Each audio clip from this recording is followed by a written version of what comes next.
তো দেখো প্রিয় বন্ধুরা, তোমাদের সকলকে স্বাগত জানাই অপূর্ব মানে হোম টিউটর ইউটিউব চ্যানেলে। আজ আমি তোমাদের সঙ্গে তোমাদের দশম শ্রেণী 2026-এ তোমাদের যে দ্বিতীয় পর্যায়ক্রমিক মূল্যায়ন হবে, সেই দ্বিতীয় পর্যায়ক্রমিক মূল্যায়নকে লক্ষ্য করি বাংলা বিষয়ের অর্থাৎ ভলিউম 1 রায় মার্টিন প্রশ্নবিচিত্রার মডেল সেট 11-র ক্লাস নিয়ে এলাম। চ্যানেলে নতুন থাকলে সাবস্ক্রাইব করো, বেল আইকন অপশানে সেভ রাখবে। এই পিডিএফ নোটটি তো যদি তোমরা কিনতে চাও, কম দামে কিনতে পারবে আমাদের কাছ থেকে। হোয়াটসঅ্যাপে যোগাযোগ করো, হোয়াটসঅ্যাপ নাম্বার এই ভিডিওর ডেসক্রিপশানে দেওয়া রয়েছে। এছাড়া যারা তোমরা ফ্রিতে খাতাতে লিখে নিচ্ছ উত্তরগুলো, তোমরা খাতাতে লিখে নিতে পারো। দেখো এখানে বলা রয়েছে, সঠিক উত্তরটি বেছে নিয়ে লেখো। আপনি কি ভগবানের চেয়েও বড় একথা বলেছেন? উত্তর করবে সন্ন্যাসী। তারপর দেখো নেক্সট, আজ বাড়ি থেকে কোনো চিঠি পেয়েছেন নাকি? এই কথাটির বক্তা উত্তর করবে তলোয়ার কর। আগে পূজা ইষ্টদেবে, এই ইষ্টদেব হলেন অগ্নি। তারপর দেখো নেক্সট, জীবনধারা সমাসের ব্যাস বাক্য হলো জীবন রূপ ধারা। এটি রূপক কর্মধারা সমাস। কর্মধারায় সমাসের প্রাধান্য থাকে পরপদের অর্থে। কম বেশি 20টি শব্দ উত্তর লেখো। হা ধিক মোড়ে ইন্দ্রজিৎ নিজেকে কি বলে ধিক্কার দেন? শত্রু যখন লঙ্কাপুরীকে ঘিরে ফেলেছে, তখন সেই ঘোর বিপদের সময় বীরপুত্র হয়েও প্রমোদ উন্মাদে নারীদের মাঝে সময় কাটাচ্ছিলেন বলে ইন্দ্রজিৎ নিজেকে ধিক্কার দিয়েছেন। ট্রেনের মধ্যে অপূর্বর ঘুমে ব্যাঘাত কেন ঘটেছিল? ট্রেনের কামরায় অপূর্ব একা থাকা সত্ত্বেও পুলিশ সাব ইন্সপেক্টর এবং কনস্টেবল গভীর রাতে 3বার তার নাম ধাম জিজ্ঞাসাবাদের জন্য ঘুম ভাঙিয়ে ব্যাঘাত ঘটিয়েছিল। আচ্ছা দেখো পরবর্তী প্রশ্ন, বন্ধুরা কেন হারিসকে ভুলে যাবে? গঙ্গাধরপুর থেকে কোনো এক বড় লোক মেয়ে খুঁজে হারিস তার বিয়ের ব্যবস্থা করেছিল। সেই আনন্দে বন্ধুরা হয়তো তাকে, অর্থাৎ বিয়ের খরচ বা আনন্দের খাতিরে ভুলে যাবে। সমাস ও সন্ধির মধ্যে দুটি পার্থক্য নির্দেশ করো। 1. সন্ধি হলো বর্ণের মিলন, কিন্তু সমাস হলো পদের মিলন। 2. সন্ধিতে পদের ক্রম সাধারণত বদলায় না, কিন্তু সমাসে পদের ক্রম পরিবর্তিত হতে পারে। 2-5 প্রশ্ন, বাক্যশ্রয়ী সমাসের উদাহরণ কি? বাক্যশ্রয়ী কেন? তারপর দেখো, এই সমাসে একটি পদ নয় এবং বরং হচ্ছে একটি সম্পূর্ণ বাক্য বা বাক্যাংশ সমাসবদ্ধ পদ হিসেবে কাজ করে বলে একে বাক্যশ্রয়ী সমাস বলা হয়। কম বেশি 60 শব্দে উত্তর দিতে বলেছে প্রশ্নগুলোর। এই যে প্রশ্নগুলো আমি প্রশ্ন পড়ে শুনিয়ে দেবো এবং যেখানে পয়েন্ট আছে সেটা পড়ে শুনিয়ে দেবো। বাদবাকি উত্তরগুলো তোমরা দেখে দেখে খাতাতে যারা লিখছো লিখে নাও। আর যারা নোটস নিয়ে পড়াশোনা করতে চাইছো অবশ্যই আমাদের জন্য হোয়াটসঅ্যাপে যোগাযোগ করো। হোয়াটসঅ্যাপ নাম্বার এই ভিডিও ডিসক্রিপশানে দেওয়া রয়েছে। অনেকে নোটস কিনে পড়াশোনা করছে, চাইলে তোমরাও কিনতে পারো কম দামে, ঠিক আছে।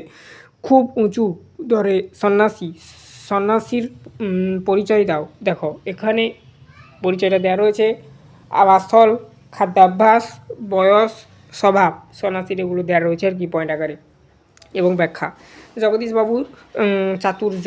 তারপরে দেখো নেক্সট পরবর্তী প্রশ্ন, সন্ন্যাসী যে প্রশ্নের উত্তরটার পর দেখো দেওয়া রয়েছে, হাই বিধি বাম মম প্রতি। বক্তাকে তিনি কেন এমন, তিনি এমন কথা বলেছেন কেন আর কি।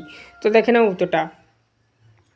এমন কথা বলার কারণ, তারপরে হচ্ছে অস্বাভাবিক পুনর্জীবিত হওয়া, তারপর হচ্ছে অদ্ভুত ঘটনা, সবগুলোর ব্যাখ্যা দেওয়া রয়েছে।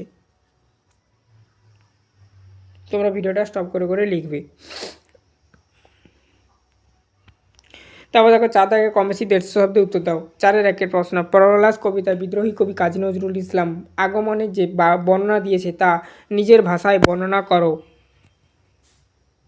দেখে নাও। ভয়ঙ্করী রূপ, প্রাকৃতিক বিপর্যয় ও রণসজ্জা, নতুন কেতন, তারপরে আশার বাণী, সবগুলোর ব্যাখ্যা দেওয়া রয়েছে।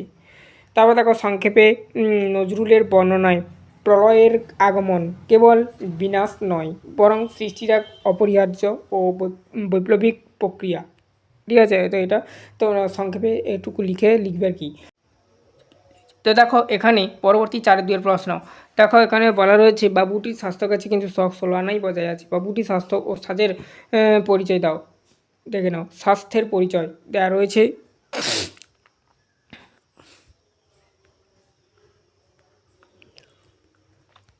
সাজ পোশাকের পরিচয় দেওয়া রয়েছে। তার উপর সাব পয়েন্ট, গায়ের পোশাক, পাঞ্জাবি ও রুমাল, জুতো, মোজা, সবগুলোর বর্ণনা দেওয়া রয়েছে। দেখো ডেসক্রাইব করা রয়েছে আর কি।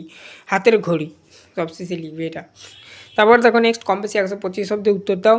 হ্যাঁ, আছে শুধু প্রতিহিংসা। মন্তব্যটি কার, কী কারণে তিনি প্রতিহিংসা হয়েছে, প্রতিহিংসিত হয়েছেন আর কি, দেখে নাও। উক্তিটির বক্তা প্রতিহিংসার পরায়ণের হওয়ার কারণ, ক্ষমতার উত্তরাধিকার হারানো, ব্যক্তিগত ও অপদাস্থ হওয়া, পুত্রতুল্য শওকত হচ্ছে জঙ্গের মৃত্যু। দেখে নাও।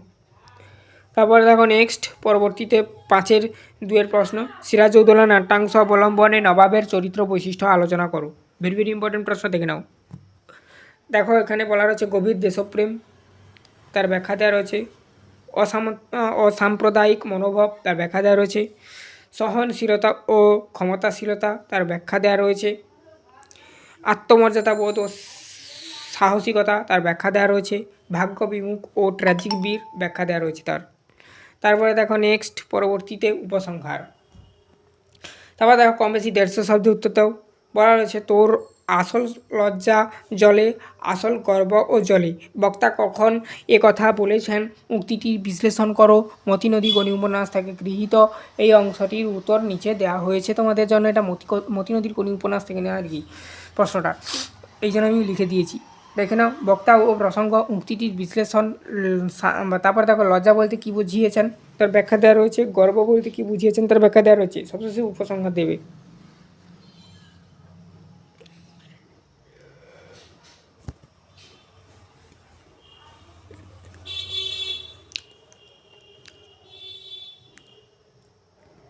কোনি কোথায় ঘুমিয়েছিল, দেখে নাও। কেন স্বপ্ন দেখে তার মুখ উজ্জ্বল হয়ে উঠেছিল, দেখে নাও। সাফল্যের স্বাদ, দাদার স্মৃতি ও জেদ, বিজয়ী হাসি, সব ব্যাখ্যা দেওয়া রয়েছে। সাথে তাকে দেখো কম বেশি 150 শব্দে একটি বিষয়ে প্রতিবেদন রচনা করতে বলেছে, দুটো দেওয়া রয়েছে। কম বেশি 150 শব্দের কি প্রতিবেদন রচনা, নারী দিবস পালন, এই সম্পর্কে লিখতে বলেছে, দেখে নাও।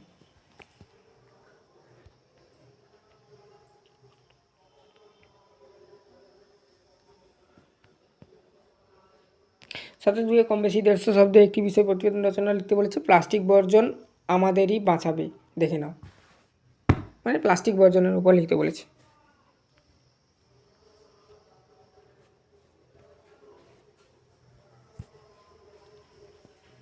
তো এই ছিল টোটাল তোমাদের, আর একটু রয়েছে দেখে নাও। পরের দিন ক্লাসে আমি মডেল সেট 12 নিয়ে আলোচনা করব। এর আগের ক্লাসগুলো যারা না দেখেছে অবশ্যই দেখে নেবে, প্লেলিস্টের মধ্যে পাবে। প্লেলিস্ট লিঙ্ক ভিডিওর ডিসক্রিপশানে দেওয়া রয়েছে। পিডিএফ নোট কেনার জন্য অবশ্যই হোয়াটসঅ্যাপে যোগাযোগ করবে, হোয়াটসঅ্যাপ নাম্বার এই ভিডিওর ডিসক্রিপশানে দেওয়া রয়েছে। আর ফেসবুক পেজ থেকে যারা দেখছো অবশ্যই ফেসবুক পেজটাকে ফলো করে নাও। চ্যানেলে নতুন হলে ইউটিউব চ্যানেলটাকে সাবস্ক্রাইব করে বেল আইকন ক্রস সেভ রাখবে।